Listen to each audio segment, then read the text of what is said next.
کہ اگر ہمیں امداد نہ دی گئی تو ہم اپنے ملک کی فضاؤں میں ایسا کبھی کوئی حادثہ نہیں ہونے دیں گے اور نہ ہی ہم اس کی اجازت دیں گے۔ بین الاقوامی برادری اس سلسلہ میں بھی کردار ادا کرے،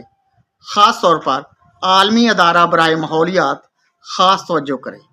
یہ حادثہ فضا میں ہوا ہے، فضائی آلودگی ختم کرنے کے لیے ہمیں بہت محنت کرنی پڑے گی، جس کے لیے کم از کم $200 ارب اخراجات کا تخمینہ لگایا گیا ہے،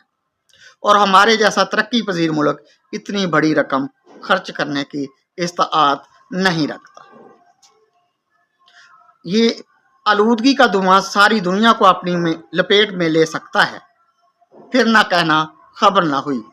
ہم نیک و بد حضور کو سمجھائے جاتے ہیں۔ وزیر اعظم عراق شدہ بستی کے مکینوں کے لیے تاریخی اور سنہری بیان